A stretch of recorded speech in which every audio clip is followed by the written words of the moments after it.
Hi friends, நாம் இன்றைக்கி நம்மளோட ஃபர்ஸ்ட் ஃப்ரீ எம்ப்ராய்டரிங் கிளாஸில் இருக்கோம். இந்த கிளாஸ் ஸ்டார்ட் பண்ணுற முன்னுக்கும் இந்த கிளாஸுக்கு தேவையான பொருட்களை நான் இப்போ உங்களுக்கு காட்டித்தரேன்.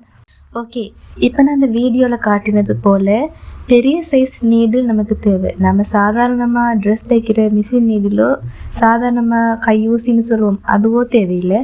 இதுக்கு பெரிய அந்த நூல் போடுற த்ரெட் போடுற இடம் பெருசாக இருக்கிற மாதிரி நீடில் தேவை.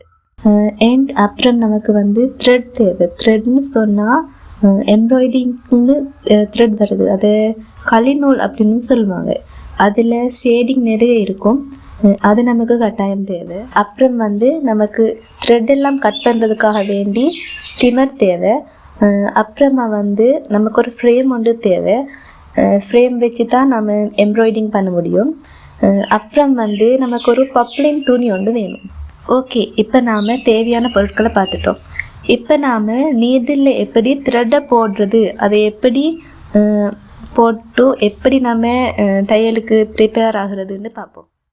இந்த த்ரெட்டை பொறுத்த வரையில் இதில் ஒரு 6 நூல் சேர்ந்த மாதிரி தான் இருக்கும். இதில் சிலவங்க 3 நூலை பிரித்து தனியாக எம்ப்ராய்டிங் போடுவாங்க, சிலவங்க 6 நூலாலையும் போடுவாங்க. இது உங்களுக்கு தெளிவாக புரியணும் இருக்கிறதுக்காக வேண்டி நான் நூலை பிரிக்காமல் 6 நூலையும் சேர்த்த மாதிரியே உங்களுக்கு செஞ்சு காட்டுறேன். இந்த நீடில் த்ரெட் போடுறது ஈஸியாகவே இருக்கும். இதில் 6 த்ரெட்டையும் நம்ம நார்மலாகவே போட முடியும். ஏன்னா இந்த நீடில் அந்த த்ரெட் போடுற இடம் பெருசாக இருக்கிறதுனால நமக்கு ஈஸியாகவே 6 த்ரெட்டும் உள்ளே போகிற மாதிரி இருக்கும். ஓகே, இப்போ நாம் த்ரெட்டை உள்ளே போட்டுட்டோம். இப்போ என்ன பண்ணுறதுன்னு சொன்னால், இந்த த்ரெட் இருக்குது தானே, இப்போ நம்ம 2 சைடுக்கும் நம்மளோட த்ரெட் இருக்கும். நீடில் நடுவில் த்ரெட் 2 சைடுக்கும் இருக்கும். அதில் ஏதாவது ஒரு சைடில் மட்டும் நாம் சின்ன முடிச்சு போடணும். 2 சைடையும் சேர்த்து போடக்கூடாது. ஒரு சைடுக்கு மட்டும் அந்த சின்ன முடிச்சு நம்ம போடணும். ஓகே, இப்போ நாம் ஃப்ரேமில் எப்படி துணியை போடுறது அப்படிங்கிறத பார்ப்போம். இந்த நான் வீடியோவில் காட்டி தர மாதிரி நீங்கள் ஃப்ரேமில் துணியை போடுங்க. இந்த ஃப்ரேமை பொறுத்த வரையில் இதில் நிறைய சைஸில் ஃப்ரேம் இருக்குது. நான் எம்ப்ராய்டிங்காக ஒரு மீடியம் சைஸ் ஃப்ரேம் தான் எடுத்திருக்கேன். இதில் நான் காட்டி தர மாதிரி நீங்கள் ஃப்ரேமில் துணியை போடுங்க. அப்புறமா இந்த துணி ஃப்ரேமோட இறுக்கமாக இருக்கணும்.